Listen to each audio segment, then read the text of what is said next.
ගරුතර මහා සංඝරත්නයන් අවසරයි ශ්‍රද්ධාවන්ත පින්වත්නි අපගේ භාග්‍යවත් වූ අරහත් වූ ගෞතම බුදුරජාණන් වහන්සේගේ ඉපදීම සම්බුද්ධත්වයට පත්වීම පිරිනිවන් පෑම කියන ඒ උතුම් තෙමඟුල සිහිපත් කරන උතුම් වෙසක් පොහෝ දිනය නුදුරේදීම අපට හමු වෙනවා. අපි කවුරුත් ඊටාම සතුරු සිතින් යුක්තව සදහ සිතින් යුක්තව ඒ භාගතුන් වහන්සේගේ උතුම් තෙමඟුල සැමරීමට පුල පුලා බලා සිටිනවා. භාගතුන් වහන්සේ කෙරෙහි පරම ආදරයක් පරම ගෞරවයක් අපේ සිත්වල අපි උපදවා ගත යුතුයි. එවිටයි මේ වෙසක් තෙමඟුල ඒ උතුම් පොහොය දිනය අපට හොඳින් සමරන්නට පුළුවන්කම තිබෙන්නේ. භාගතුන් වහන්සේ පහළ වීමෙන් අපට බාහිරින් ලැබෙන උපකාර අතර අග්‍ර වූ උපකාර ලැබෙනවා. භාගතුන් වහන්සේ කියා දෙනවා යම් මිනිසෙකුට බාහිර වශයෙන් යම් උපකාරයක් ලැබෙනවා නම් ඒ අතර අග්‍රවන්නේ කල්යාණ මිත්‍ර ඇසුර කියලා. ඒතර බුදු කෙනෙක් ලෝකයට පහළ වීමෙන් මිනිසුන්ටත් දෙවියන්ටත් බාහිරින් ලැබෙන උපකාර අතර අග්‍ර වූ උපකාර ලැබෙනවා. බහුල වශයෙන් ලැබෙනවා. අද යුගයේ කල්යාණ මිත්‍ර ඇසුර කියන ඒ බාහිරින් කෙනෙකුගේ ජීවිතයට ලැබෙන අග්‍ර උපකාර ලැබෙනවා. නොඅඩුව ලැබෙනවා. යම් තැනක කල්යාණ මිත්‍ර ඇසුර තිබෙනවා නම් ඒ කල්යාණ මිත්‍ර ඇසුරේදී සද්ධර්ම ශ්‍රවණය ලැබෙනවා. ඒ තමයි බුදු කෙනෙක් ලෝකයට පහළ වීමෙන් මේ ලෝකයේ වෙනත් මගකට කලින් නොතිබූ කලින් නොඇසූ කලින් ඉස්මතු වී නොතිබුණු ස්වභාවය බුදු කෙනෙක් පහළ වීමෙන් කල්යාණ මිත්‍ර ඇසුර ලෝකයට ඉස්මතු වෙනවා ප්‍රකට වෙනවා. ඒ කල්යාණ මිත්‍ර ඇසුර මුල් වෙලා සද්ධර්ම ශ්‍රවණයේ ලෝකයට ලැබෙනවා. සද්ධර්ම ශ්‍රවණයේ තුලින් මේ ලෝකයේ ගැන යථා ස්වභාවය ලෝකේ යථා ස්වභාවය අපේ ජීවිතයේ යථා ස්වභාවය ඉගෙන ගන්නට පුළුවන්කම ලැබෙනවා. යම් කෙනෙක් මේ ලෝකේ ස්වභාවය තේරුම් ගත්තොත් තේරුම් ගන්නේ සද්ධර්ම ශ්‍රවණයේ තුලින් පමණයි. සද්ධර්මයේ කියලා කියන්නේ ලෝකේ යථා ස්වභාවය ප්‍රකාශිත ධර්මයට. ලෝකේ ඇත්ත ස්වභාවය පෙන්වා දෙන ධර්මයටයි සද්ධර්මය කියලා කියන්නේ. ඒ ඇත්ත ස්වභාවය අවබෝධ කරන්නේ බුදුරජාණන් වහන්සේ. ඒ අවබෝධය තමයි ධර්මයේ විදියට භාගතුන් වහන්සේ අපට දේශනා කරනු ලබන්නේ. ඒතර අපිට මේ ධර්මයේ තුලින් අහන්න ලැබෙන්නේ ඉගෙන ගන්න ලැබෙන්නේ අපේ ජීවිතයේ ස්වභාවය. යම් කෙනෙකුට ඒ ජීවිතයේ ස්වභාවය අහන්න ලැබුණොත් දැනගන්න ලැබුණොත් එපමණකින් එයා තුල සංවේගය ඇති වෙනවා. Tamanගේ ජීවිතයේ යථා ස්වභාවය යම් කෙනෙක් ඇසුවොත් එයා තුල සංවේගය ඇති වෙනවා. ඒ යථා ස්වභාවය නුවසා සිටින තාක් සංවේගයක් ඇති වෙන්නේ නැහැ. ඒතර යම් කලකදී අපට සද්ධර්ම ශ්‍රවණයේ තුලින් අපිට සංවේගය උපදව ගන්න පුළුවන් වුණොත් සංවේගය ඉපදුනොත් ඒ කියන්නේ අපි අපේ ජීවිතයේ ස්වභාවය අහලා ජීවිතයේ ස්වභාවය ගැන ආහන්ට දැනගන්න ලැබීම නිසා තමයි සංවේගය ඇති වෙන්නේ. සංවේගයටපත් වුනොත් අන්ගේ සංවේගයටපත් වුන කෙනා එතෙන් පටන් කලින් ගත කර ජීවිතයට වඩා වෙනස් ජීවිතයක් ගත කරන්න පෙළඹෙනවා.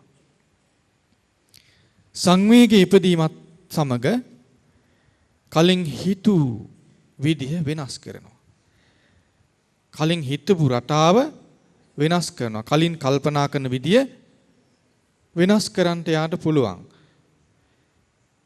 සංවේගයටපත් නොවි අපි කලින් ලෝකයේ ගැන හිතපු විදිය වෙනස් කරලා ලෝකයේ ගැන ජීවිතය ගැන ඇත්ත ඇතිසැටියෙන් දකින්න විදියට තේරුම් ගන්න විදියට හිතන්න බෑ.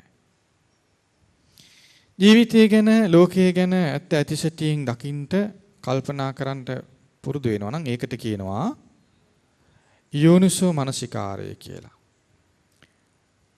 නුවණින් කල්පනා කිරීමට කියනවා යෝනිසෝ මනසිකාරය කියලා. භාගතුන් වහන්සේ අපට පෙන්වා දෙන්නේ ධර්මයට අනුව කල්පනා කරනවා නම් යම් කෙනෙක් ඒ කල්පනා කිරීමට කියනවා යෝනිසෝ මනසිකාරය කියලා. යම් කෙනෙකුට පුළුවන්කම ලැබුණොත් යෝනිසෝ මනසිකාරය උපදව ගන්නට එයාට පුළුවන්කම ලැබෙනවා ධර්මයට අනුව ජීවත් වෙන කෙනෙක් බවට පත් වෙන්න. ධර්මයට අනුව ජීවත් වෙනවට තමයි ධම්මානුධම්ම පටිපදාව කියලා කියන්නේ. එතන යම් කෙනෙක් යෝනිසෝ මනසිකාරය ඇති කරගත්තොත් එයාට ධම්මානුධම්ම පටිපදාවට පැමිණෙන්න පුළුවන්. ධම්මානුධම්ම පටිපදාවට පැමිණෙනවා කියලා කියන්නේ ධර්මයට අනුව ජීවත් වෙනවා කියන එකයි. ඒක ධර්මයට අනුව ජීවත් වෙන එක කෙනා අධර්මයට මොකද කරන්නේ? අධර්මයේ බැහැර කරනවා. අධර්මයේ බැහැර කරනවා ධර්මයේ පුරුදු කරනවා. නරකයි කියලා ලෝකයේ තුල සම්මත වූ දේවල් තියෙනවා. ඒව බැහැර කරනවා. බැහැර කරන්නේ තමා තුල උපන් වැටහීමකින් තේරුම් ගැනීමකින්ම වැරදි දේ බැහැර කරනවා. නිවැරදි දේ පිළිපදිනවා පුරුදු කරනවා. ඒක තමයි ධර්මයේ පුරුදු කරනවා කියලා කියන්නේ. එතන යම් කෙනෙක් වැරදි දේ බැහැර කළා නිවැරදි දේ හරි දේ යහපත් දේ පුරුදු කරන්න එයාගේ මෙලොව යහපත සැලසෙනවා.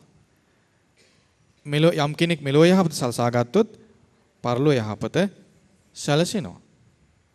එයාට සියලු දුකින් නිදහස් වෙන්න පුළුවන්කම ලැබෙනවා. එතකොට අපිට වඩාත් වැදගත් වෙන්නේ කුමක්ද? වඩාත් වැදගත් වෙන්නේ කුමක්ද? යෝනිසෝ මනසිකාරය ඇති කර ගැනීම. යෝනිසෝ මනසිකාරය ඇති කර ගැනීම අභ්‍යන්තර වශයෙන් අප විසින් උපදවා ගත යුතු දෙයක්. ඒක බාහිර යම් කෙනෙක් විසින් කරලා දෙන්නේ නැති, කරලා දෙන්න බැරි දෙයක්. බාහිරින් කරලා දෙන්න බෑ. බාහිරින් කුමක්ද කරලා දෙන්නේ? ජීවිතයේ යථා ස්වභාවය මෙයයි කියලා පෙන්වා දෙනවා. උනන්දු කරනවා, දිරිගන්වනවා. ධර්මයේ මෙයයි, අධර්මයේ මෙයයි, ජීවිතයේ ස්වභාවය මෙයයි, ලෝකයේ ස්වභාවය මෙයයි කියලා දෙනවා, සිහි ගන්වනවා. ඒක තමයි ධර්මයේ කියා දෙනවා කියලා කියන්නේ. ඒතර මේ කල්යාණ මිත්‍ර ඇසුරේදී අපට මේ ධර්මයේ අහන්න ඉගෙන ගන්නට පුළුවන්.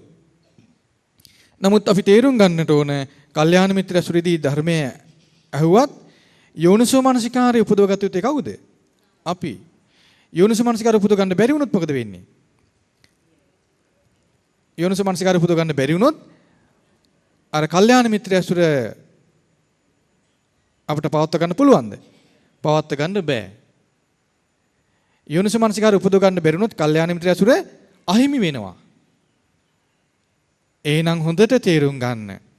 කල්යාණ මිත්‍ර ඇසුර දැන් අපට ලැබිලා තියෙනවා. ඒ කල්යාණ මිත්‍ර ඇසුරේදී සද්ධර්ම ශ්‍රවණය ලැබෙනවා. එපමණකින් සෑහීමකටපත් වෙන්න එපා. එපමණකින් සෑහීමකටපත් වුණොත් අපිට කල්යාණ මිත්‍ර ඇසුර අහිමි වෙනවා. කල්යාණ මිත්‍ර ඇසුර අපිට අහිමි නොවි තියෙන්නේ යෝනිසෝ මානසිකාරය උපදව ගත්තොත් ඒක අපි විසින් කළ යුතුයි. ඒක අපි විසින් හිතාමතා ධර්මයේ අපට පෙන්වා දෙන විදිහට කල්පනා කරන පුරුදු වීමෙන් යෝනිසෝ මනසිකාරය අපි උපදවා ගත යුතුයි. යම් කෙනෙක් යෝනිසෝ මනසිකාරය උපදව ගත්තොත් එයාර ධර්මයේ හැසිරෙන්න පුළුවන්. ධර්මයේ හැසිරෙනවා කියන එක සිද්ධ වෙන දෙයක්. යම් කෙනෙක් ධර්මයේ හැසිරෙනවා කියලා කියන්නේ අයහපත් දේ අතහරිනවා, යහපත් දේ කරනවා. එතකොට එයාට සුව පහසු ඇති වෙනවා. මෙලොව යහපත සැලසෙනවා කියන්නේ ඒකට. මෙලොව යහපත සැලසෙනවා කියලා කියන්නේ මානසික වශයෙන් එයාට සුව පහසු ඇති වෙනවා. කායික සුව පහසුව නැති වෙන්න පුළුවන්. කාය කියලා කියන්නේ මහා පීඩා ඇති කරන වද වේදනා දෙන දෙයක්. ඒක අපිට වළක්වන්න අමාරුයි.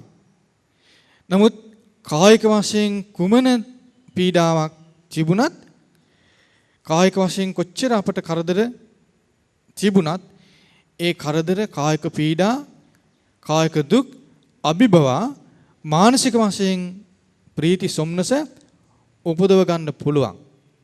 ආන් ඒ විදිහට කායික දුක් ඉක්මවා ගියපු මානසික සුවය උපදවන්න පුළුවන්කම තියෙන්නේ ධම්මානුධම්ම පටිපදාව තුළ ධර්මයට අනුව ජීවිතේ පුරුදු කිරීමෙන්.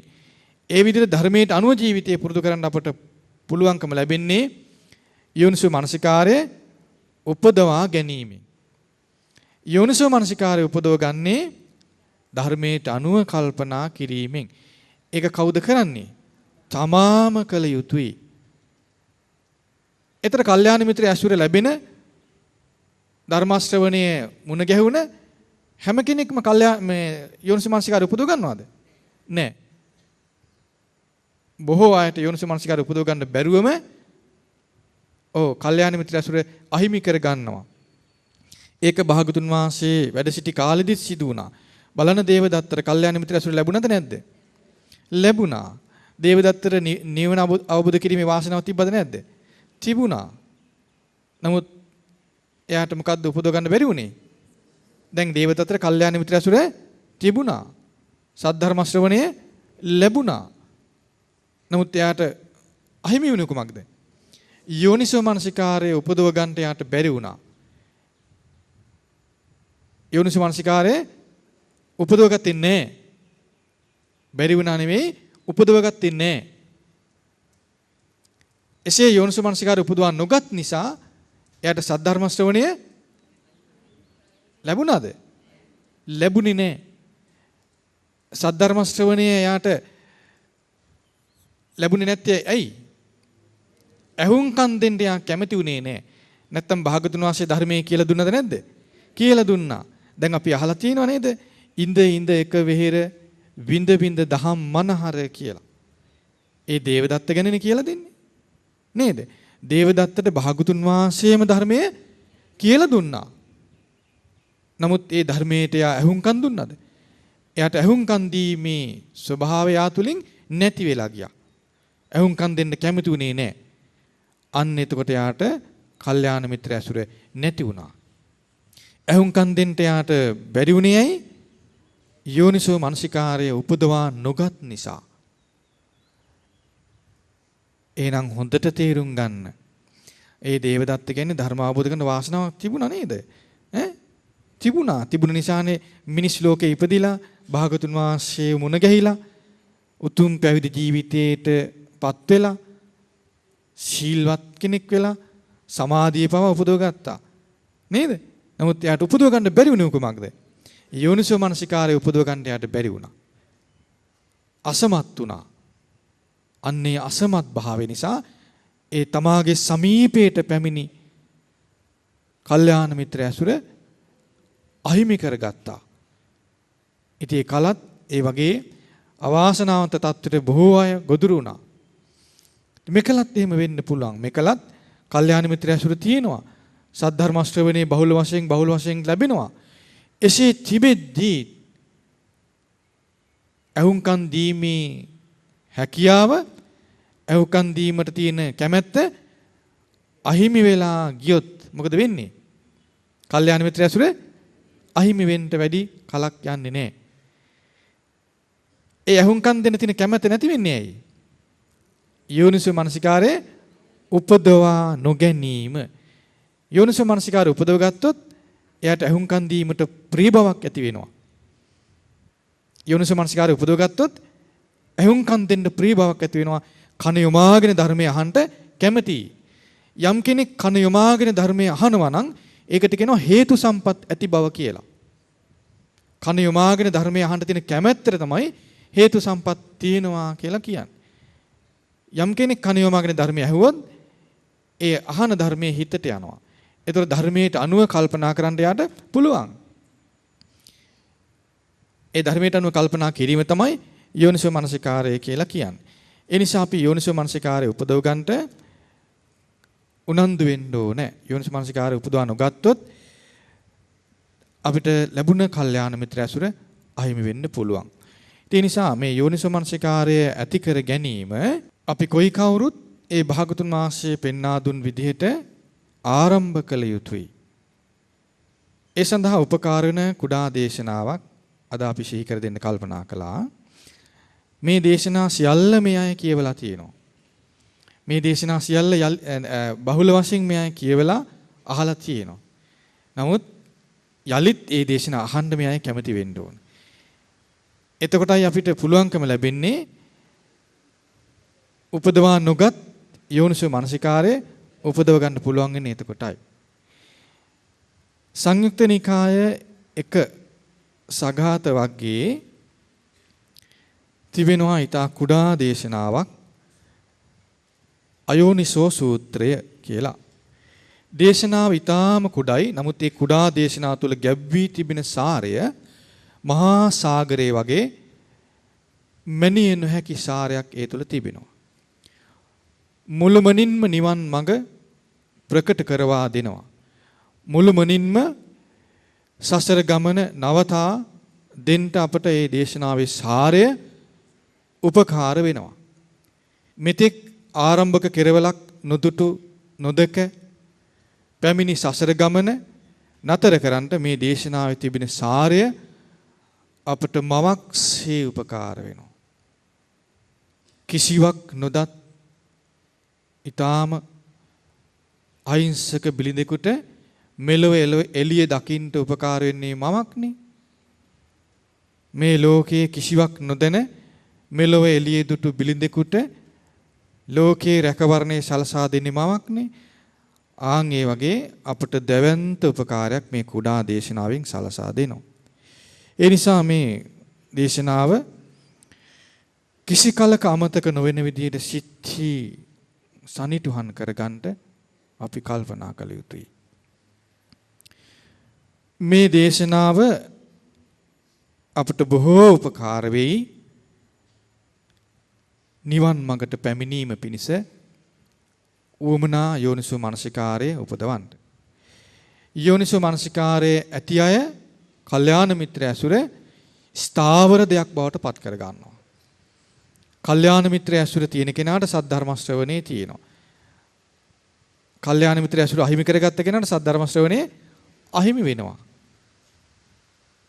යෝනිසෝ මනසිකාරයේ තිබුණොත් යම් කෙනෙකුට එයාට සද්ධර්ම ශ්‍රවණේ අහිමි වෙලාද? නැහැ. සද්ධර්ම ශ්‍රවණේ තියෙනවා නම් කල්යාණ මිත්‍ර ඇසුර තියෙනවා. එතන තමයි සද්ධර්ම ශ්‍රවණේ කියන තැන. ඒ නිසා මේ දේශනාවේ පෙන්වන මඟ පෙන්වීම අපට අතිශය උපකාර වෙයි අපේ ජීවිතය පරිපූර්ණ වශයෙන් දියුණු කරගන්න.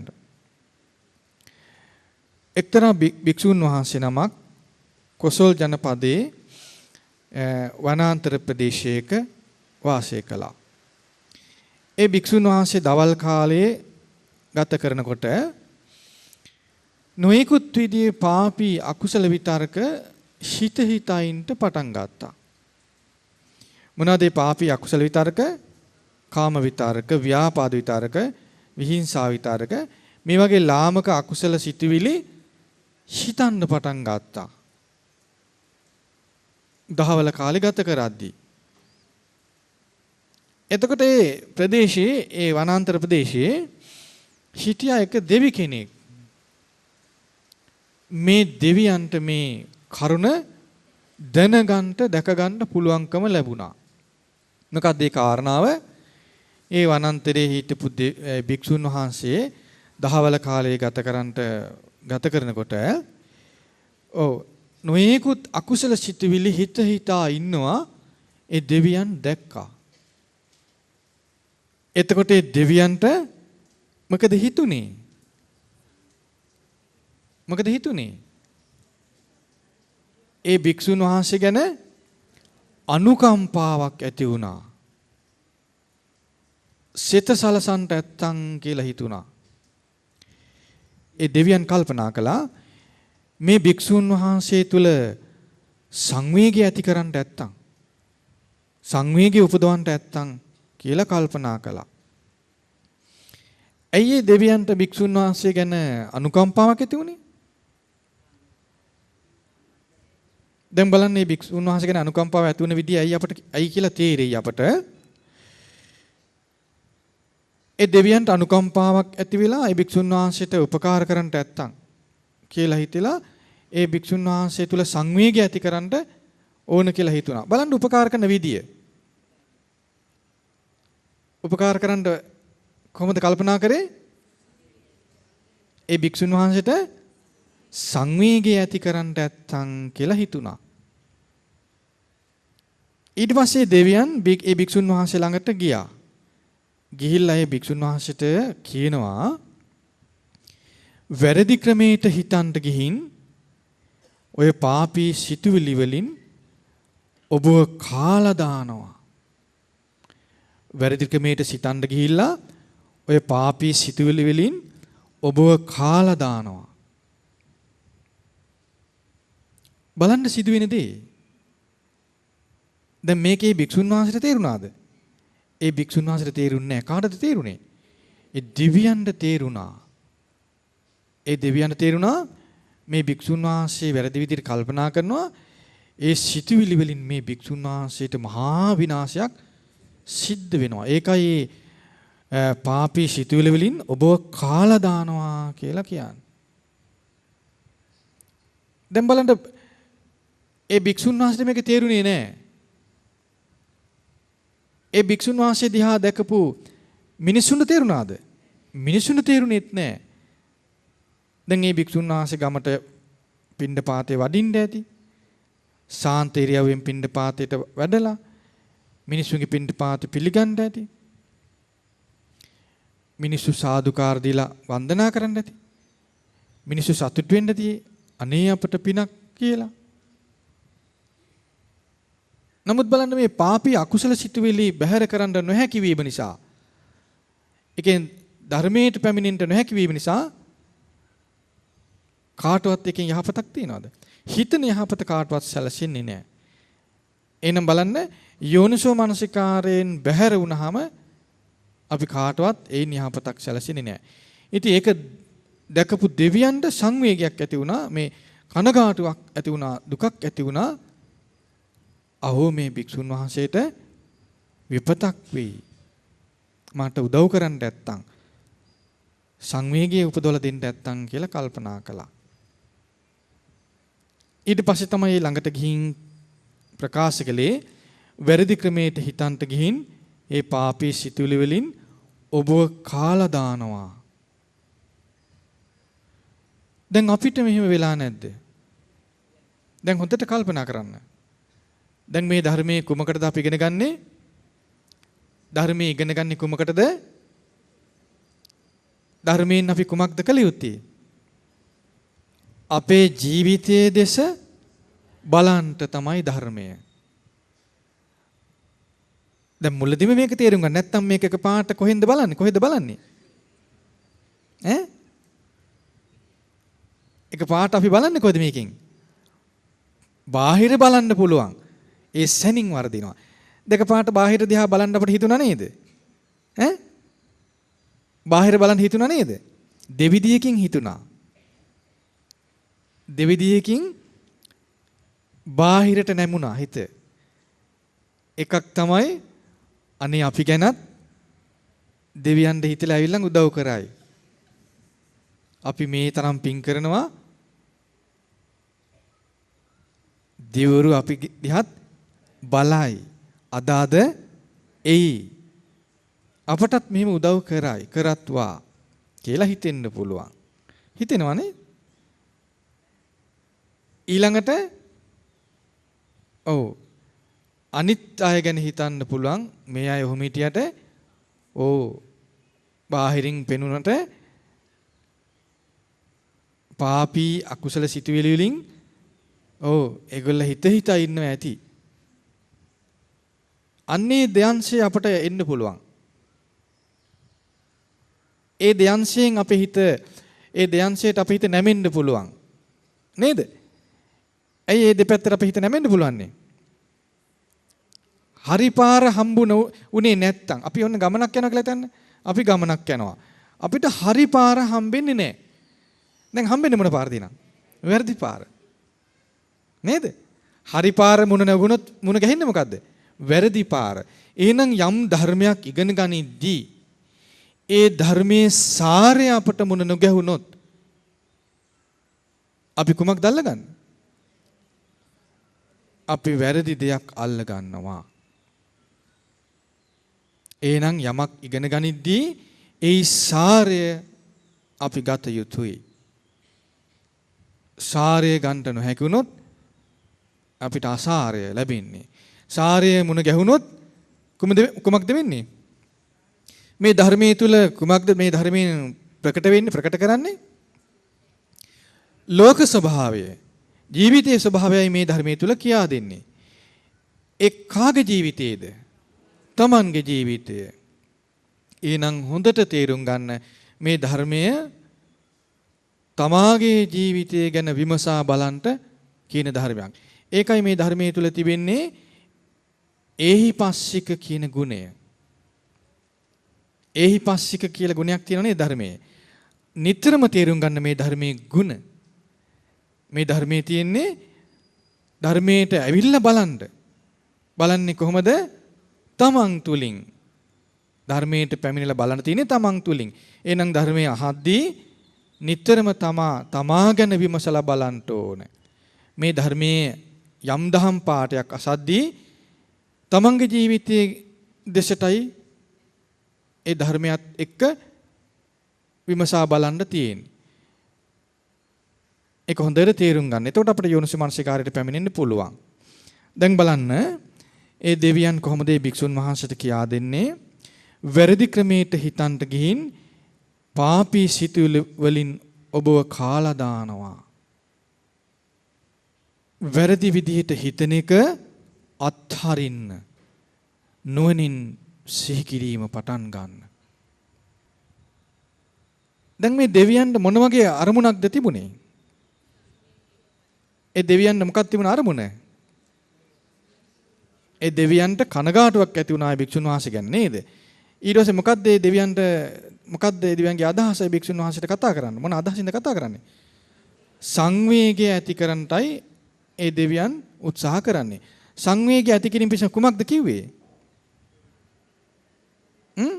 වැරදි ක්‍රමයට හිතන්න ගිහින් පාපී සිතුවිලි වලින් ඔබව කාලා දානවා කියලා සිහි කරා. ඒතරේ භික්ෂුන් වහන්සේ තමා ගැන කල්පනා කළා නම් සංවේගය ඇති වෙනවා.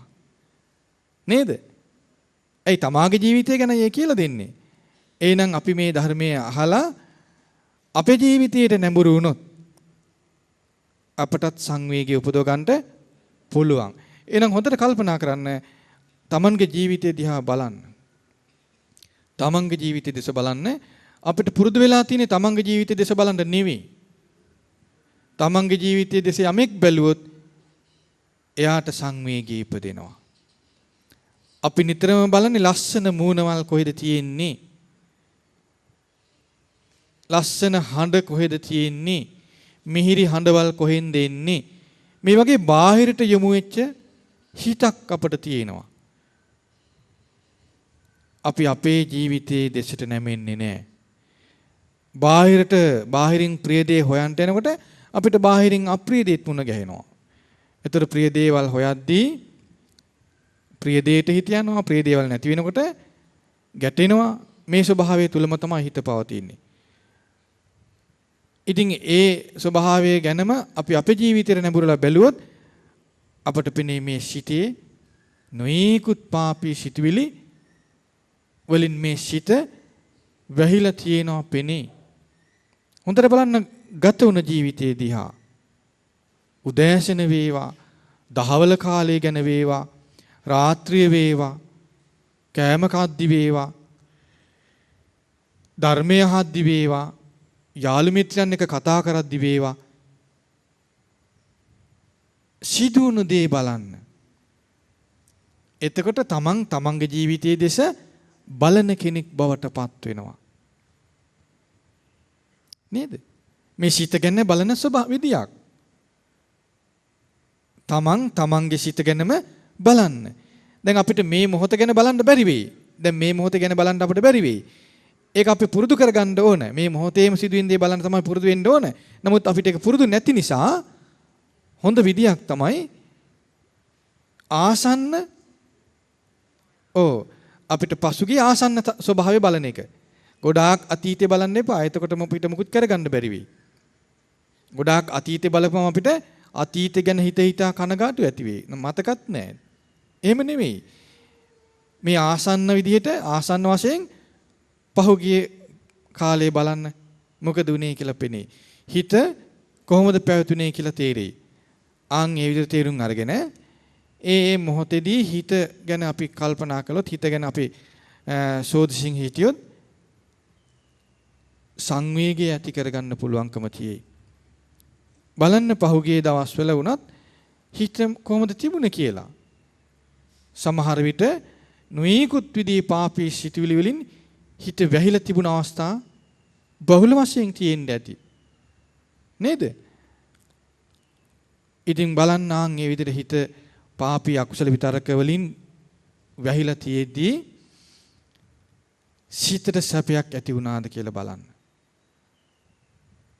ඒ පාපී අකුසල සිතුවිලි වලින් අපිව කාලා දැම්ම නේද? අපව විනාශ කළ දැම්මද නැද්ද? දැන් බලන්න ඔබට සමහර විට ඔබේ දරුවන් ගැනම අමනාප තරහ සිතුවිලි ඉපදිලා නැද්ද? ඔබේ දරුවන්ටම ඔබ සැරවැර වෙලා නැද්ද? සමහර විට මේ හේතු රහිතව සමහර විට ඊටාම පුංචි කරුණක් මුල් කරගෙන ඊටාම අහිංසක පොඩි දරුවන්ට කෑ ගහලා නැද්ද? සැරින්. එimhe වෙච්ච අවස්ථා නැද්ද? ඇති නේද? බලන්න හැරිලා ජීවිතේ දිහා. ඒතර බලන්න අම්මා තාත්තට උනත් සැරින් කතා කරපු අවස්ථා තියෙනව නේද? නේද? පස්සේ ඔබට පසුතැවීමක් ඇති වෙලා නැද්ද? අනේ මම මේ පොඩි ළමයින්ට කෑ ගැහුවා. මං අම්මා තාත්තට සැර කළා.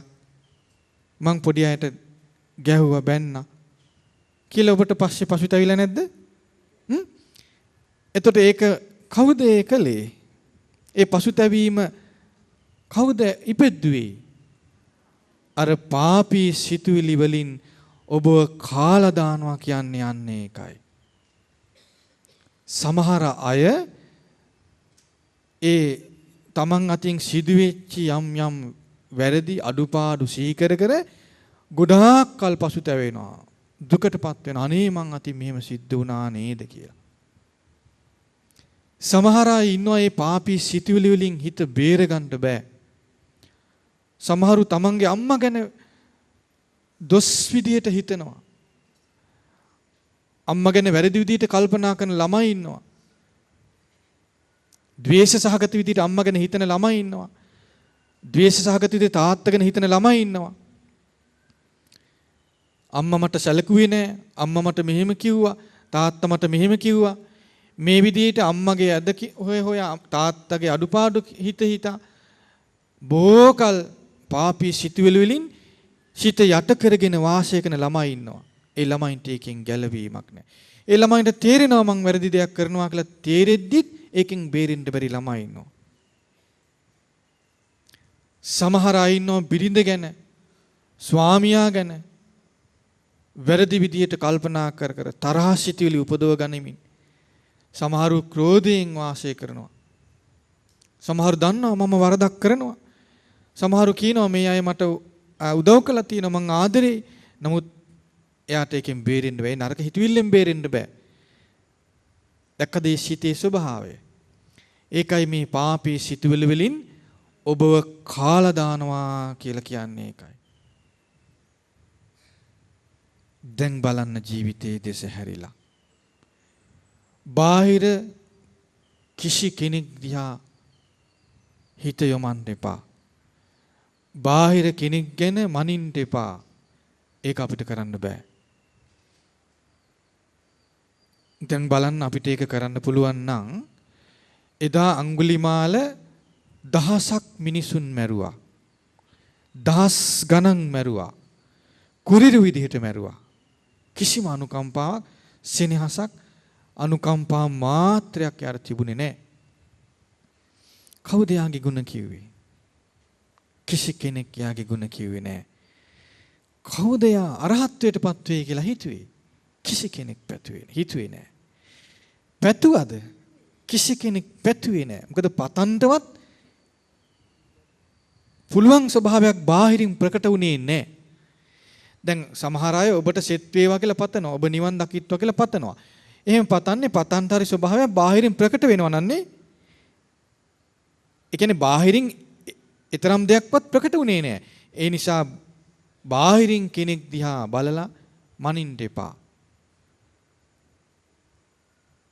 මිනිස්සෙකුගේ ජීවිතය විනාශ වෙන්න පුළුවන්. අපි බාහිරින් කෙනෙක් දිහා බලලා ඒ කෙනා ගැන වැරදි විදිහට කල්පනා කළොත් ඒක අපට විපත විදිහට පවතින්න පුළුවන්. අපි බැලිය යුත්තේ අපේ ජීවිතයේ දිහාමයි. අපේ ජීවිතයේ දිහා බැලුවොත් යලි යලිත් අපේ ජීවිතයේ දිහා හැරි බැලුවොත් ඒකාන්තයෙන්ම සංවේගයේ ඉපදෙනවා. හොඳට බලන්න දන්න දා ඉඳලා මේ සිත රාගික හැඟීම් උපදවලා මේ සිත විසින් තම තමාම කාලා දාපු අවස්ථා කොයිතරම් තියෙනවද කියලා බලන්න. තරහ සිතුවිලි උපදවලා ඊර්ෂ්‍යා සහගත සිතුවිලි වලින් මේ සිත තමන්ව කාලා දාපු වෙලාවල් කොච්චර තියෙනවද කියලා බලන්න. ක්‍රෝධය, වෛරය, ගුණමකුකම, එකට එක කරන ස්වභාවය, අනුන්ගේ අදකුද හොයන ස්වභාවය කොහෙද උපදින්නේ? අපි ලස්සනට හදාගත්ත ගෙවල් වලද? අපේ ලස්සන ආභරණ ආයිත්තන් වලද? නෑ. අපට සතුරු වෙන්නේ අපේ සිතමයි. අපිට හිතන්නේ මේ බාහිර පුද්ගලයෝ අපට සතුරු වෙනවා. නෑ. බාහිර පුද්ගලයෝ අපට සතුරු වෙන්නේ නෑ. ඒ බාහිර පුද්ගලයන්ට ලොකු සතුරුකමක් අපට කරන්න බෑ. සතුරු වෙන්නේ කවුද? අපේ සිත. සුමඟට නොගත් සිත, සංවේගයටපත් නොවූ සිත අපට සතුරෙක් බවට පත් වෙනවා. සංවේගයටපත් නොවන්නේයි සිතේ ස්වභාවය ඇති සැටින් අපි තේරුම් ගන්නේ නැහැ. තේරුම් නොගන්නේයි අපි ගැන විමසා බලන්නේ නැහැ. තමා ගැන විමසා බලන්නේ නැහැ. අපි බාහිර දෙයක් විමසා බලන්නයි උත්සාහ කරන්නේ. ඒ නිසා දැන් හරි මේ මොහොතේ පටන් හරි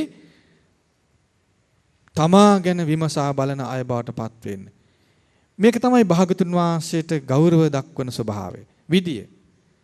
දැන් භාගතුන් වහන්සේගේ උතුම් තෙමඟුල සිහි කරන්ට අපි ලකලෑස්ති වෙන අය විදිහට භාගතුන් වහන්සේව සමරන්ට, ඒ භාගතුන් වහන්සේට වන්දනාමාන කරන්ට සූදානම් වෙන අය විදිහට අප මුලින්ම කළ යුත්තේ කුමක්ද?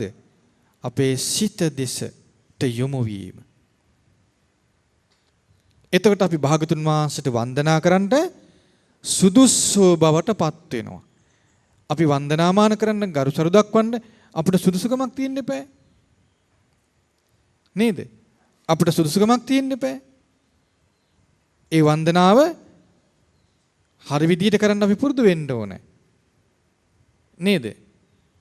ඒව නැත්තම් ඒ වන්දනාවෙන් නිසි ඵල ලැබෙන්නේ නැහැ. ඒ නිසා අපි භාගතුන් වහන්සේ පෙන්නපු විදිහට අපි අපේ ජීවිතයේ දෙසට යොමු වෙන්න ඕනේ. හොඳට බලන්න අපිට සිදුවෙච්ච දේවල්. පාපී සිතුවිලි වලින් අපිව කාලා ධම්ම වෙලාවල්, අපිව කාපු විදිය ඔබට හොඳට තේරුම් ගන්න පුළුවන්කම තියෙයි. එතකොට ඔබට සංවේගය උපදව ගන්න පුළුවන්. සංවේගය ඉපදෙයි. සංවේගයේ ඉපදුණු කෙනා තුළ කලකිරීම ඇති කර ගන්න පුළුවන්. කලකිරීමක් ඇති වෙනවා. සංවේගයේ ඉපදුණු කෙනා තුළ කලකිරීමක් ඇති වෙනවා.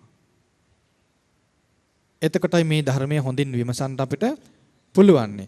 සංවේගයේ ඉපදුනන් පස්සේ සංවේගය කියලා කියන්නේ සිතේ අවිස්සි යන ස්වභාවය නැති වෙලා යනවා. తాවකාලිකව නැති වෙලා යනවා. නිහඬ වෙනවා. අර මහා ගෝසාවක් තිබිලා නිහඬ වෙන්නේ. අන් ඒ වගේ සිතේ කැළඹි අවිශ්‍ය යන ස්වභාවය නැති වෙලා යනවා. ඒ කියන්නේ සිත පිරිසිදුනවා කියන එක නෙවෙයි. අවිශ්‍යන ස්වභාවය නැති වෙනවා, පාලනය වෙනවා. අන්නේ පාලනය වෙච්ච සිතෙන් ධර්මයට අනුව හිතන්න අපිට පුළුවන්කම ලැබෙනවා. ඒතර බලන්න අර වනාන්තරයේ සිටි භික්ෂුව පාපී අකුසල සිතුවිලි හිතියා. ඒක දැකපු ඒ දෙවියන්ට අනුකම්පාවක් ඇති වුණා. ඒ භික්ෂුව තුළ සංවේගය ඇති කරවන්න ඕනේ කියලා කල්පනා කළා. ඇවිදින් කතා කළා කිව්වේ වැරදි ක්‍රමයට හිතන්ට ගිහින් ඒ පාපී සිතුවිලි විසින් ඔබව කාලා දානවා. දැන් ඉතින් මේ ධර්මය ඇහුවාම අපි කරා දියුර ඇවිදින් කියයි කියලා කවදාවත් හිතන්න එපා. එහෙම එන්නේ නැහැ, කවදාවත් එන්නේ නැහැ. එහෙම බලාපොරොත්තු වෙන්න එපා. එහෙම දියුර ඇවිල්ලා කියනවනම් භාගතුන් වහන්සේ මේ කාරණේ ධර්මයේ තුලට අඩංගු කරන්නේ නැහනේ. නේද? අපි ධර්මයේ තුලින් තමයි මේක තේරුම් ගන්න තියෙන්නේ. දැන් අපි මේ ධර්මය අහලා අපේ ජීවිත තුලත් මේ ස්වභාවය තේරුම් ගත්තොත් සංවේගය ඇති වෙනවා. ඊට පස්සේ දෙවියන් කියනවා වැරදි විදියට හිතෙන එක අත්හරින්න නුවණින් සිහි කිරීම පටන් ගන්න. ඊට පස්සේ දෙවියන් කියනවා ශාස්ත්‍රූන් වහන්සේ ගැනත් සද්ධර්මයේ ගැනත් සංගරුවන ගැනත් තමන්ගේ සීලය ගැනත් ප්‍රීතියින් සැපතින් යුතු ප්‍රමුදිත භාවය ඇති කරගන්න. මොකද්ද ඇති කරගන්න කියන්නේ? ඇති කරගන්න කියන්නේ මොකද්ද? ප්‍රීතිය සහිතව සැපේ සහිතවන ප්‍රමුදිත භාවය ඇති කරගන්න කියනවා. කොහොමද? ශාස්ත්‍රූන් වහන්සේ ගැන සිතමින්, සද්ධර්මයේ ගැන සිතමින්, ආර්ය මහා සංගරුවන ගැන සිතමින්, තමන් සමාදන් වී ආරක්ෂා කරන සිල්පද ගැන සිතමින්, ආන්නේ කාරණා සිතමින්, ඒ ගැන හිතමින් ප්‍රීතිසිත ඇති කරගෙන, සැපය ඇති කරගෙන, ප්‍රීතියෙන් යුක්ත සැපයෙන් යුක්ත වූ ප්‍රමුදිත භාවය ඇති කරගන්න කියනවා.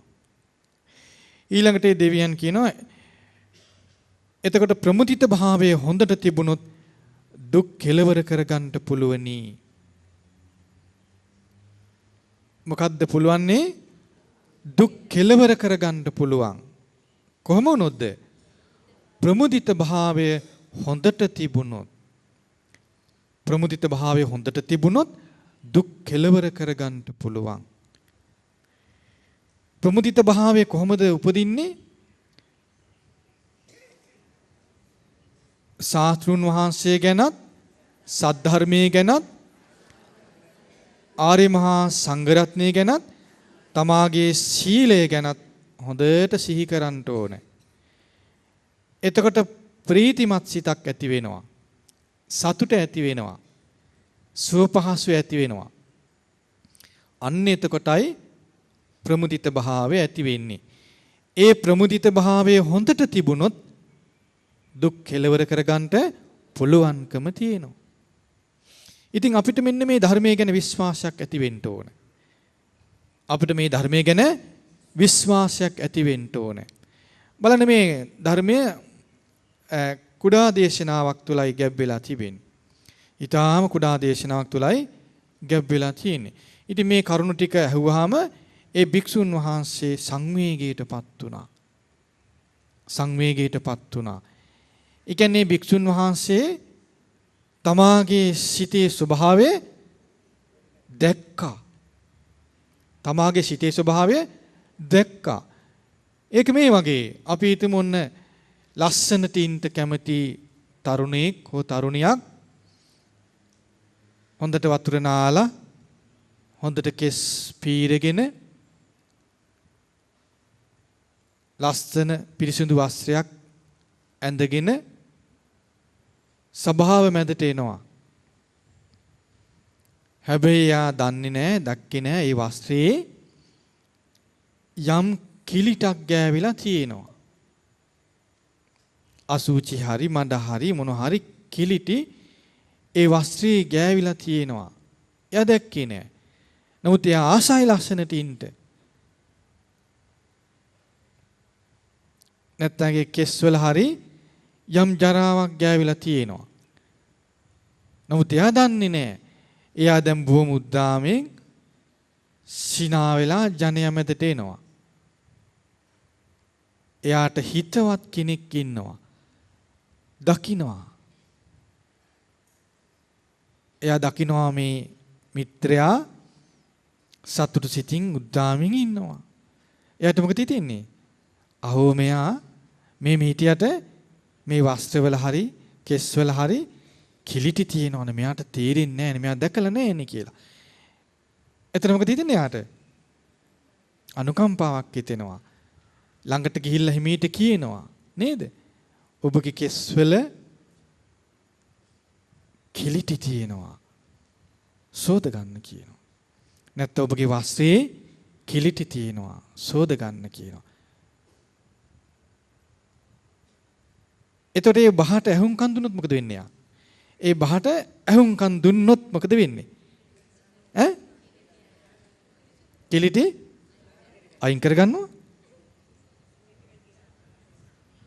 ඉස්සරලා මොකද වෙන්නේ? කීන ඔබේ වස්ත්‍රයේ කිලිටි වෙලා තියෙනවා කියලා. දැන් මොකද වෙන්නේ? ඒ වස්ත්‍රයේ දෙස බලනවා යා. ඒ බසට ඇහුම්කන් දුන්නොත් ඒ සැනින් මොකද කරන්නේ? ඒ වස්ත්‍රයේ දෙස බලනවා. එතන මොකද වෙන්නේ? දකින්නවා. එතන මොකද වෙන්නේ? අර හිතේ මවාගෙන තිබුණු පුහු හැඟීම නැති වෙනවා.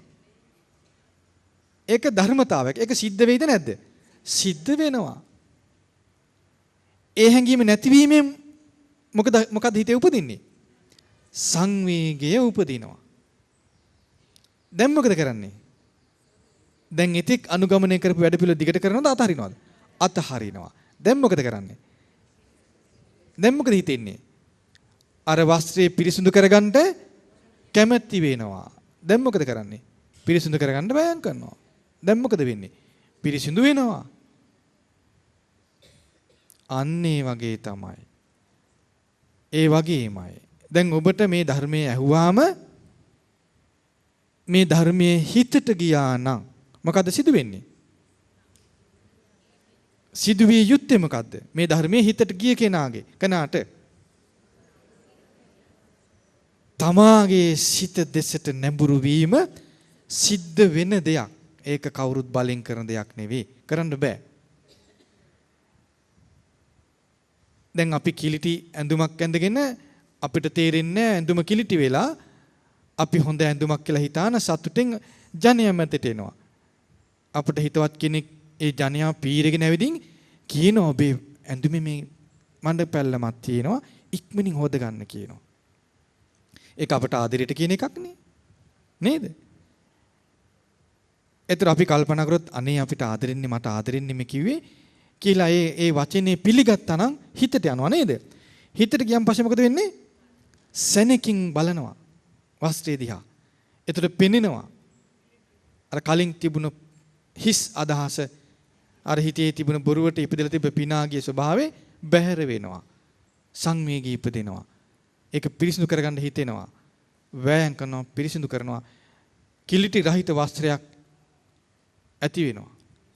අන්න ඒ වගේ තමයි අපි මේ භාගතුන් වහන්සේ පෙන්වන මේ ධර්මය පිළිගත්තොත් අපිට අනුකම්පාව පිණිස වදාළ ධර්මයක් විදිහට අපි තේරුම් ගත්තොත් ඒ සැනින් අපිට අපේ සිත ගැන බලන්ට හිත යොමු වෙනවා.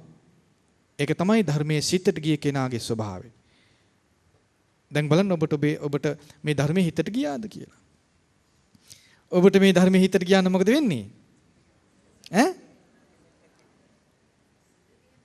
මේ ධර්මයේ ඔබේ සිතට ගියා නම් මොකද වෙන්නේ? ඔබට ඔබේ සිත දිහා බලන්ට හිතෙනවා.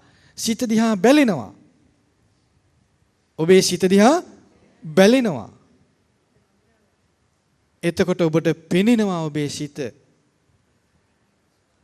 ඒකටයි කියන්නේ ධර්මය අකාලිකයි කියලා.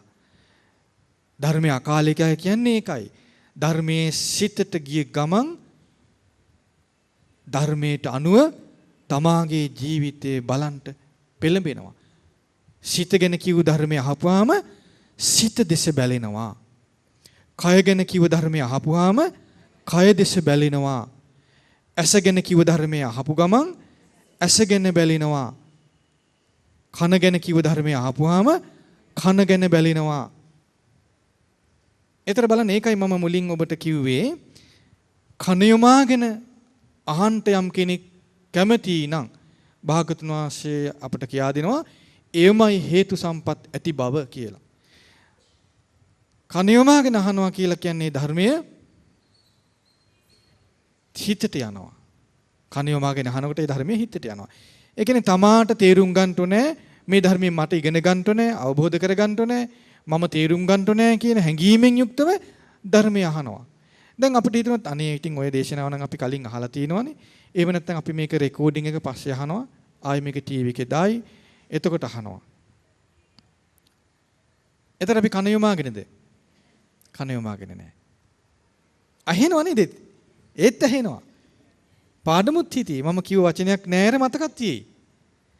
ඒකල කියලාත් දෙයි. ලස්සන ධර්මයක් කිව්වා. කතාත් කරයි. මේක අපේ හිතට ගියාද කියලා කොහොමද දැනගන්නේ? එහෙනම් මේ ධර්මයේ සිතට ගියා නම් ඒ සැනින් මොකද වෙන්නේ? තමාගේ සිත දිහා බලන්ට පෙළඹෙනවා. එහෙනම් හොඳට තේරුම් ගන්න ධර්මයේ කොහොමද අපට උපකාර වෙන්නේ කියලා.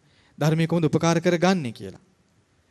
මේ ධර්මයේ හිතට ගියා නම් ඒ සැනින්ම ඒ ධර්මයේ කියලා තියෙන විදිහට අපි හිතනවා. රූපය ගැන කියන ධර්මය ඇහුවනම් ඒ ධර්මයේ හිතට ගියා නම් අපි රූපය ගැන සිත යොමු කරගන්නවා. යොමු වෙනවා. කය ගැන කියන ධර්මය අපිට අපි අහද්දී සිතට ගියා නම් අපේ කයට සිත යොමු වෙනවා. ඒතර කයේ යථා ස්වභාවය දකිද්දී සංවේගය ඉපදෙනවා. කියන්නේ කලින් අවිස්සී තිබ්බ සිත නිහඬ වෙනවා. කලින් ප්‍රිය දේ ඔස්සේ හිත ඇවිස්සෙනවා. අප්‍රිය දේ ඔස්සේ ගැටෙනවා. ඇලීම් ගැටීම් ඔස්සේ සිත කලබල වෙලා තිබුණ හිතක්. යථාර්ථයේ නෙමෙයි පිළිගත්තේ. නමුත් ධර්මයේ තුල යථාර්ථය කියද්දී ඒ ධර්මයේ සිතට ගියා නම් ඒ සැනින් ඒ ධර්මයේ කියලා තියෙන විදිහට සිත යොමු වෙනවා. කය ගැන කියා දෙද්දී ඒ ධර්මයේ හිතට ගියා නම් කයට හිත යොමු වෙනවා. සිත ගැන කියා දෙද්දී ඒ ධර්මයේ සිතට ගියා නම් සිතට යොමු වෙනවා.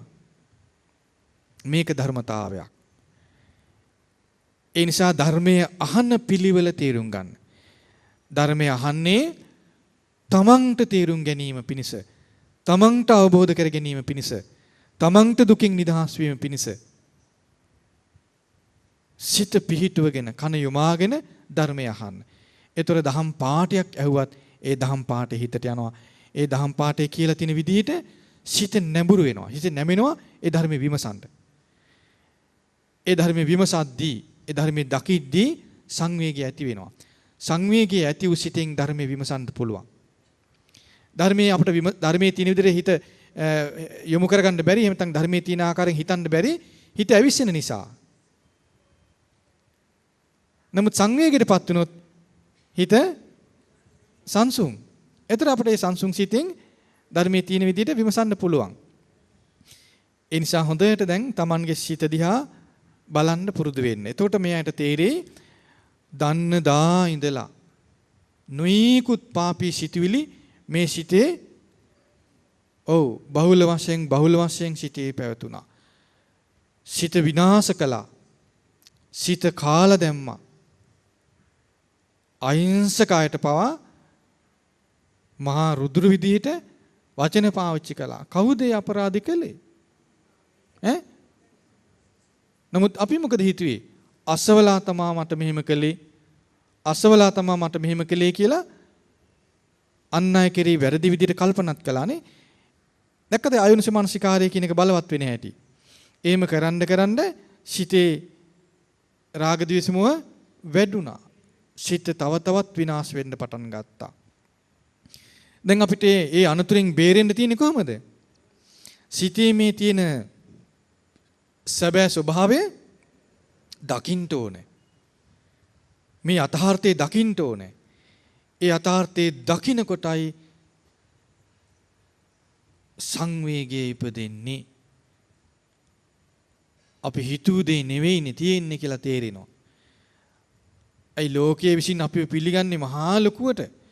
නමුත් අභ්‍යන්තරයේ මම අර සමහර තැන්වලදී අපි කියලා තින්නේ මේ සමහර වෙලාවට අපේ සිත මේ ලස්සනට ටයිල් කරපු මල් විදිහට මල් ටයිල් අල්ලපු වැසිකිලි වලක් වගේ කියලා. නේ? ලස්සනට ටයිල් කරලා තිනවා වැසිකිලියේ. නේද? දකින්න අය අගේ කරනවා හරිෂෝ සාලෙට වඩා වැසිකිලිය හොඳයිනේ කියලා. නේ? නේද? අපිට හරියට ප්‍රශංසා කරනවා නේ ඔයාට ගොඩාක් දහම් දැනුම තියෙනවා. ඔයා නම් වාසනාවන්තයි කියනවා. ඔයාට හොඳට ධර්මයේ කියන්න පුළුවන් කියනවා. ඒතර අපි තව ටිකක් අර ටයිල් ටික පිහදානවා. අපි දන්නේ ටයිල් ඇස්සේ මොනවද තියෙන්නේ කියලා. ඒතර බලන්න බාහිරින් ලැබෙන දේත් එක්ක අපි බාහිරින් ලැබෙන ප්‍රශංසාව අගය කිරීමත් එක්ක අපිට සංසිඳෙනවද තවත් ඇවිසිලා යනවද? නේද? නමුත් අපි ඇත්ත ඇති සැටියෙන් දැක්කොත් මොකද වෙන්නේ? අර ප්‍රශංසාව අපිට වැඩක් තියනවද? වැඩක් නැහැ. ඒතර මුළු ලෝකෙම ඇවිල්ලා අපිට ප්‍රශංසා කරනවා. ඔයා නම් හරි වාසනාවන්තයි. ඔයා ශාන්ත විදිහට ඉන්නවනේ කියලා. ඒතර අපි දන්නවා මමයි මගේ සිත ගැන දන්නේ කියලා නේද? නේ? ඒ දන්න කෙනානේ අන්න යාට තමයි කියන්නේ දන්න කෙනා දකින්න කෙනා කියලා. එයා සිත ගැන කලකිරෙනවා. එයා තුල ආශ්‍රවශය වෙනවා. ඒකයි භාගතුන් වහන්සේ කියා දෙන්නේ දන්න කෙනා දකින්න කෙනා තුල ආශ්‍රවශය වෙනවා කියලා. යම් කෙනෙක් සිත ගැන විමසා බලද්දී සිතේ මේ සිත කාදාන ජීවිතේ කාලා දාන අතිශය භයංකර අකුසල විතරක සිතේ බලවත්ව පවතිනවා කියලා දන්නවා නම් දකිනවා නම් ලෝකේම තමාට ප්‍රශංසා කරද්දී ඒ ප්‍රශංසා වලට යට නොවි ඒවා නොයසුනා නොදුටුවාසේ ඉන්න පුළුවන් නේ. ඒක ධර්මතාවයක්. ඒක ධර්මතාවයක්. ඒ හැකියාව උපදින්නේ යථාර්ථයේ දකින්න කෙනා. එමෙන්න දැක්කොත් අර වැසිකිලි වලට ප්‍රශංසා කළා වගේ. වැසිකිලි වලට ප්‍රශංසා කළා වගේ එකක්. ඒ ප්‍රශංසාව හිස් දෙයකට ලැබුණ එකක්. වටිනා දෙයකට ලැබුණ එකක් නෙවෙයි. ඒ නිසා හොඳට බලන්න සිත දිහා. ඒතර අපි කාටවත් චෝදනා කරන්නේ නේ. බලන්න අපි මේ කුඩා ළමයින්ට කොච්චර බැනලා ඇද්ද? අපිට අනුකම්පාවෙන් උදව් කර අම්මා තාත්තට කොච්චර සැර කරලා ඇද්ද? නේ? ඒ අපේ වරදක් නෙවෙයි. මේක අපිට නොතේරුම්කම. අපේ වරදක් නෙවෙයි. මේ අවිද්‍යාවෙන් වැසුන මේ මුලාවේ සිතේ ස්වභාවය. ඒ අවිද්‍යා අන්ධකාරයෙන් බේරීමටයි මේ සද්ධර්මය අපට කියා දෙන්නේ. මේ ධර්මයේ අපි තේරුම් ගත්තොත් අපේ සිත පහදින්නේ කුමක් ගැනද? දැන් මේ විදිහට අපේ ස්වභාවය තේරුම් ගත්තොත් අපි පහදින්නේ කුමකටද? මේ ධර්මයට හිත පහදිනවා. මේ ධර්මයට හිත පහදින්නේ කුමක් නිසාද?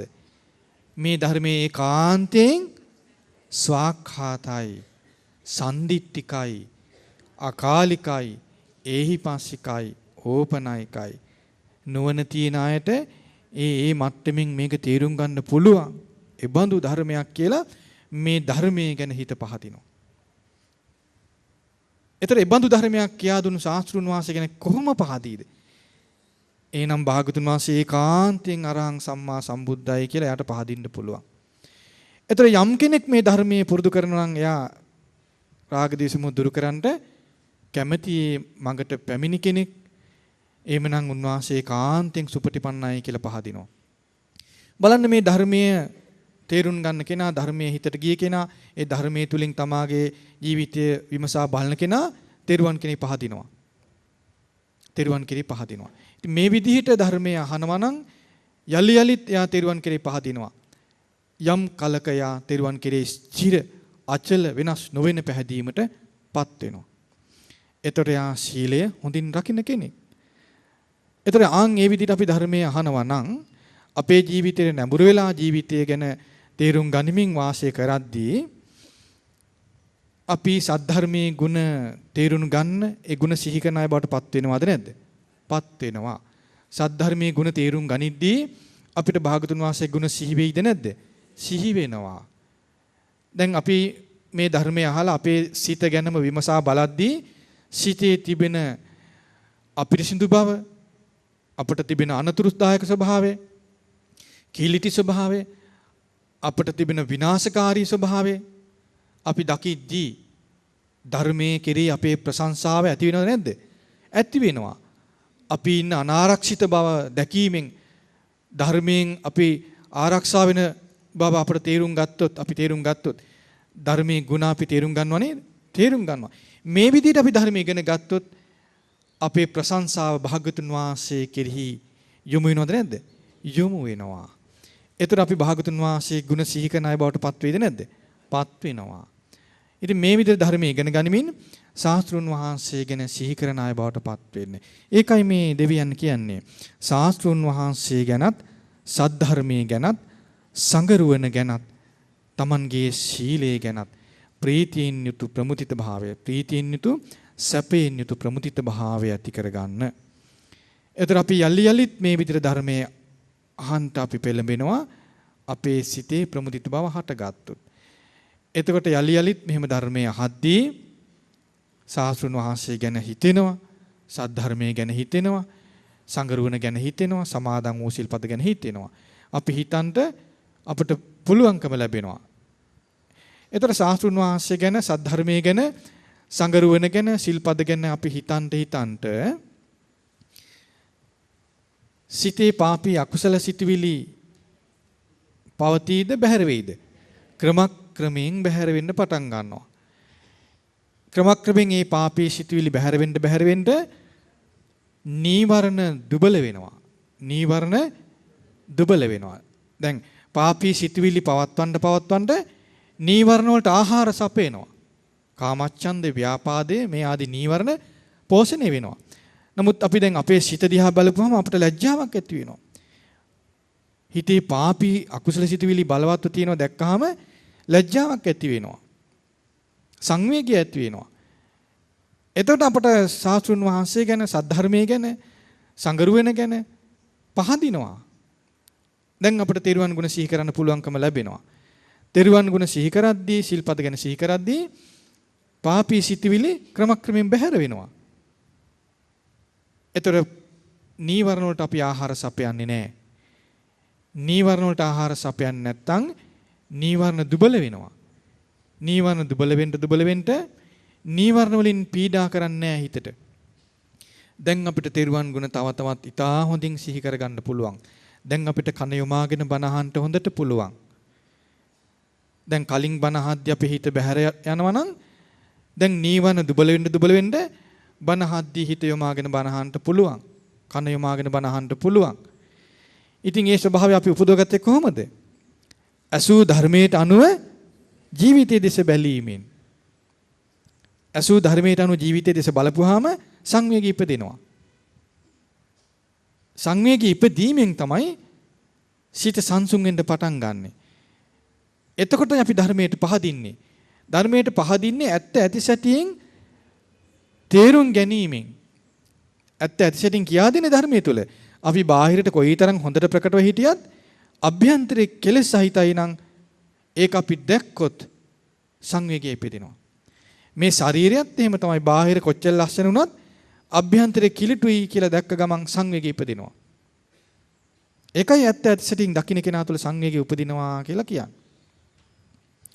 ඒ නිසා මේ ඇසූ ධර්මයේ හොඳින් දරාගෙන නිතර සිතේ ස්වභාවය විමසා බලන්න සංවේගයේ උපදී. එතකොට අපට යලි යලි ධර්මය අහන්න පුළුවන්කම් යොමාගෙන. එතකොට අපට ශාස්ත්‍රුන් වහන්සේ ගැනත් සද්ධර්මයේ ගැනත් ආර්ය මහා සංඝරුවන ගැනත් සමාදන් වූ සිල්පද ගැනත් හොඳට සිහි කර ගන්න පුළුවන්. එතකොට නීවරණ පෝෂණය වෙන්නේ නැහැ. නීවරණ දුබල වෙනවා. නීවරණ දුබල වෙන්න සිතේ පහසු ඇති වෙනවා. යම් කලකදී අපට හොඳට වීරිය උපදවගෙන නීවරණ හොඳට යටපත් කරන්න පුළුවන්. හොඳට නීවරණ යටපත් කරගෙන තෙරුවන් ගැන ඉතා හොඳින් සිහි කරන්න පුළුවන් කලක් එනවා. එතකොට නීවරණ ඉස්මතු වෙන්නේ නැහැ. දැන් ඉස්මතු වෙන්නේ තෙරුවන් ගුණ. ඇයි අපේ සිතේ පැහැදීම තියෙන්නේ තිසරණේ කිරි. තෙරුවන් ගුණ කෙරෙහි පැහැදීම තියෙනවා නම් තෙරුවන් ගුණ සිතේ බලවත් වෙනවා. බලවත් වෙන්න අපට පහසුවෙන් තිසරණේ ගුණ සිහි කරගන්න පුළුවන්.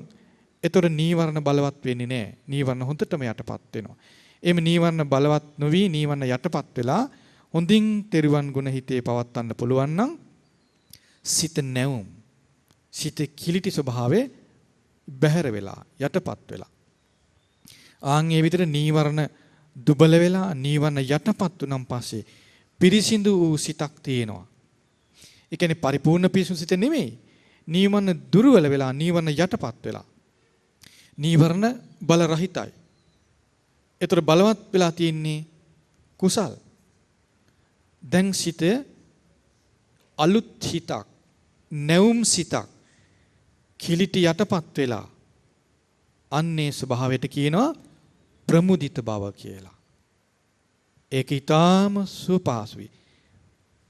ප්‍රීති සොම්නස තියෙනවා. සැපේ තියෙනවා. සුවපහසුව තියෙනවා. ඒතර අපි කැමැත්තෙන් බණ භාවනා කරනවා. තව කෙනෙක් බල කරන්න ඕනේ නැහැ. කැමැත්තෙන් ධර්මය අහනවා. එසේ ධර්මය අහද්දී බණ භාවනා කරද්දී අනිකුත් කටයුතු කරද්දී සිහි නුවණ හොඳට තියෙනවා. නීවරණ වලින් පීඩා නැහැ. ඒ ස්වභාවය ඒකට කියනවා ප්‍රමුදිත බව කියලා. නීවරණ යටපත් වෙලා සිත නැවුම්. ඒ ප්‍රමුදිත වාසය කරද්දී පහසුවෙන් බණ භාවනා කරනවා. දැන් දෙවියන් කොහොමද කියා දුන්නේ? ඒ ප්‍රමුදිත භාවය හොඳට තිබුණොත් දුක් කෙලවර කරගන්න පුළුවන් කියලා. ඒතර ප්‍රමුදිත භාවයෙන් යුක්තව වාසය කරනකොට පහසුව තියෙනවා. අපි යලි බහුල වශයෙන් සද්ධර්ම ශ්‍රවණය මේ විදිහට කරද්දී තෙරුවන් ගුණ යලි තේරුම් ගන්න අපට පුළුවන්. සිතේ ස්වභාවය යලි තේරුම් ගන්න පුළුවන්. කයේ ස්වභාවය යලි තේරුම් ගන්න පුළුවන්. ඒතර යලි සංවේගය ඉපදෙනවා. යලි සිත ධර්මයටම නැඹුරු වෙනවා. ප්‍රමුදිත භාවය හොඳින් පවත්වන්න පුළුවන්කම තිබෙනවා. ඒතර මේ ප්‍රමුදිත භාවය හොඳින් අපි පැවැත්වුවොත් බහුල වශයෙන් මේ ප්‍රමුදිත භාවය තුළ වාසය කරන අපි පුරුදු වුණොත් යම් කලකදී අපිට ඊටා පහසුවෙන් බණ භාවනාවක් කරගන්නට පුළුවන්කම ලැබෙනවා. ඒ විදිහට ප්‍රමුදිතව බණ භාවනා කරන කෙනා තුළ නීවරණ හොඳටම යටපත් වෙලා නීවරණ බැහැර වෙන කලක් එනවා. නීවරණ හිතේ හොඳටම යටපත් වුණ කලක් එනවා. ඒ විදිහට භාවනා කිරීම පහසුයි. ඒ විදිහට භාවනා කරද්දී අපි තෙරුවන් ගුණ සිහි කරද්දී, බුදු ගුණ සිහි කරද්දී, දහම් ගුණ සිහි කරද්දී, සංඝ ගුණ සිහි කරද්දී සිතේ විවේකයක් ඇති වෙනවා. ඇයි සිත විවේකයටපත් වෙන්නේ? නීවරණ නැහැ. කාමච්ඡන්දයෙන් පීඩාවක් නැහැ. ව්‍යාපාදෙන් පීඩාවක් නැහැ. චීන මිද්දෙන් පීඩාවක් නැහැ. උද්ධච්ච කුක්කුච්චෙන් පීඩාවක් නැහැ. විචිකිච්ඡාවෙන් පීඩාවක් නැහැ. දැන් මේ නීවරණ හොඳටම යටපත් වෙලා නීවරණ නිසා පීඩා නැහැ දැන්. නීවරණ තිබ්බනම් හිතේ කැළඹිල්ලක් තියෙනවා. විවේකයක් නැහැ. ඇයි හිත මේ අත ඇවිදිනවා. හිතුව පැත්තේ හිත ඇවිදිනවා. අතර විවේකයක් නැහැ හිතට. දැන් නීවරණ යටපත් වෙලා නීවරණ වලට බලයක් නැහැ. දැන් සිතේ විවේකයේ තියෙනවා. විවේකයෙන් යුක්තව භාවනා කරද්දී දැන් මේ විවේකයේ හටගත්තේ ප්‍රමුදිත භාවය නිසා.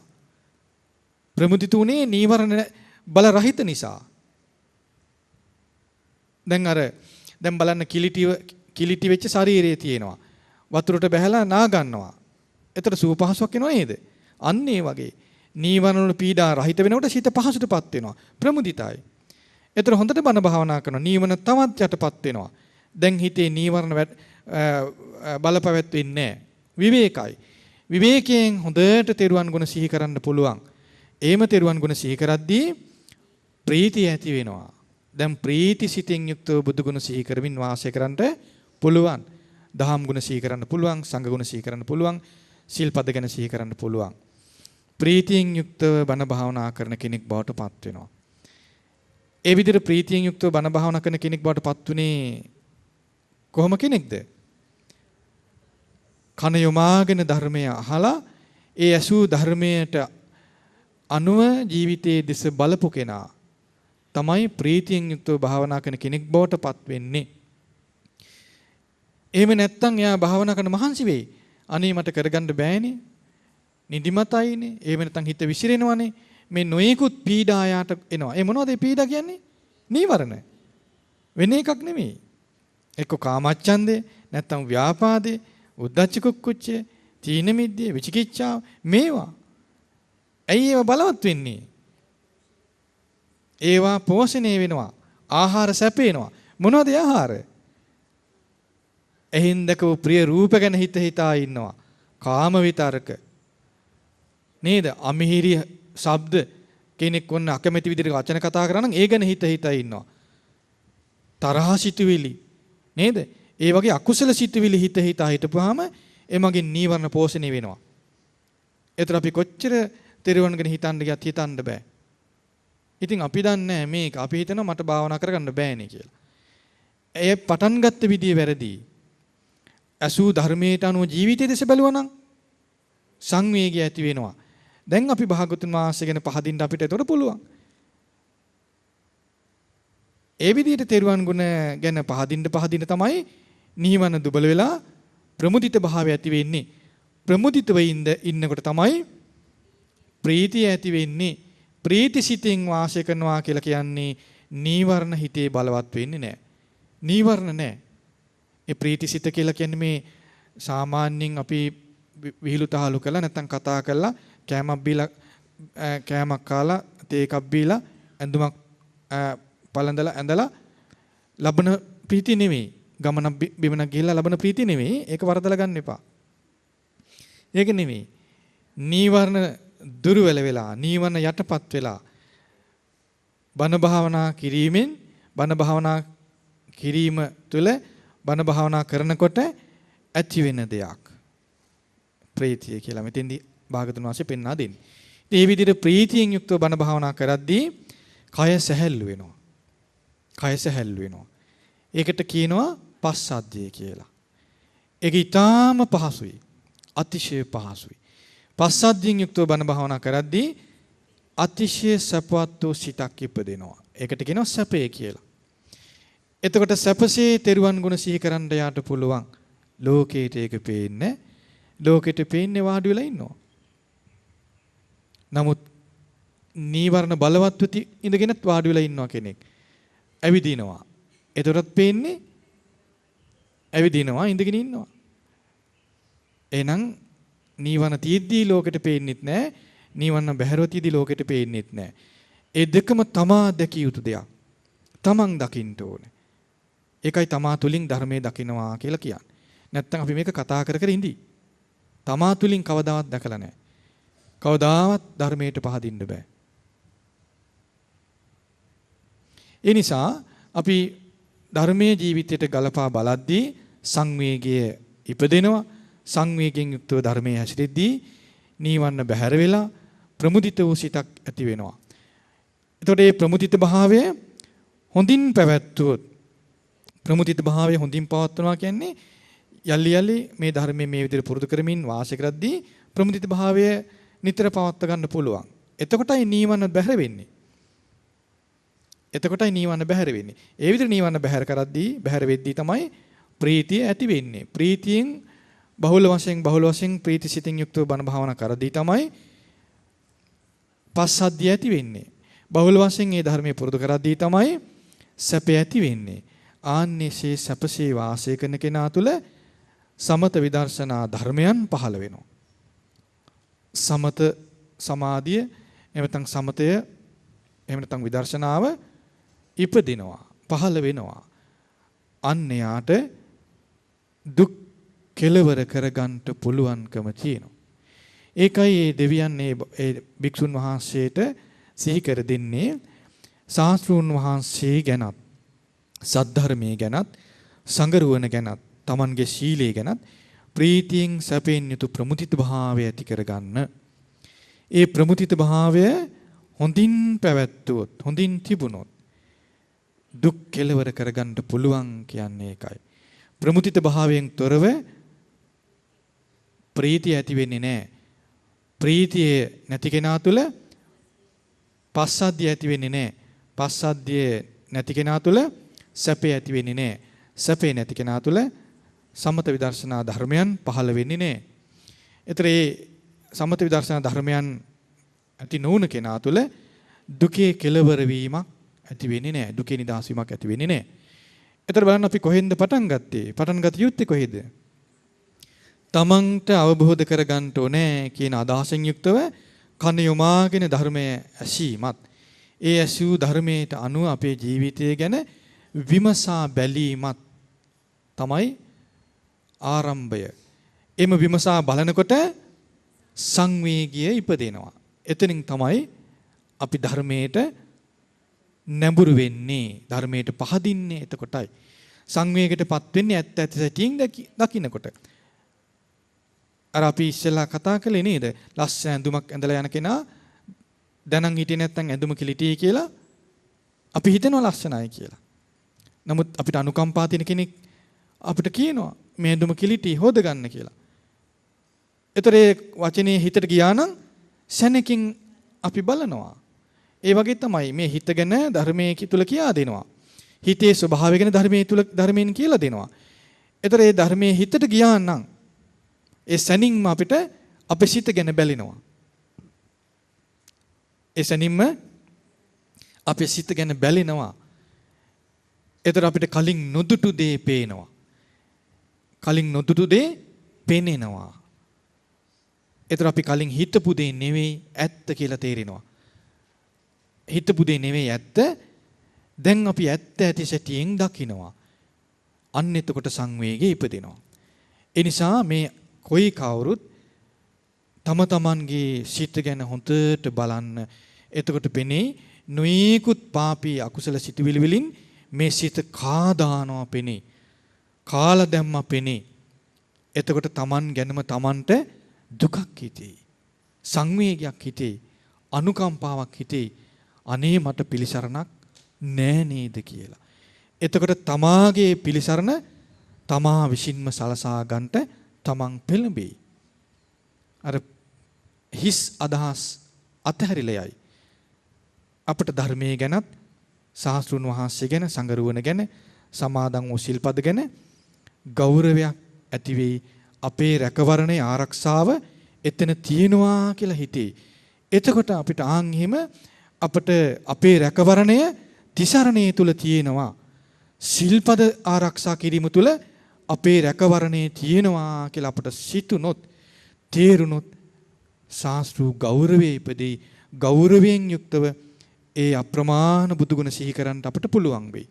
ගෞරවයෙන් යුක්තව අප්‍රමාණ දහම් ගුණ සිහි කරන්න පුළුවන්. ගෞරවයෙන් අප්‍රමාණ සංඝ ගුණ සිහි කරන්න පුළුවන්. ඒ සිල්පද ගැන සිහි කරන්න පුළුවන්. ආන් මේ විදිහට මේ සියලු දෙනාටම ඒ උතුම් තෙරුවන් ගුණ සිහි කරගෙන තමන් සමාදන් වූ සිල්පද ගැන සිහි කරගනිමින් සංවේගය ඇති කරගෙන සංවේගයෙන් යුක්තව තමන්ගේ ජීවිතය හොඳින් අවබෝධ කරගෙන උතුම් ප්‍රමුදිත භාවය සිත තුළ උපදවගෙන ඒ ප්‍රමුදිත භාවය හොඳින් පවත්වා ගනිමින් දුකෙහි කෙලවරට පැමිණෙන්න දුක කෙලවර කරගන්නට සිළු දුකේ නිමාවක් දකින්නට සිළු දෙනාටම දුර්ලභ වූ වාග්ය උදා වේවා.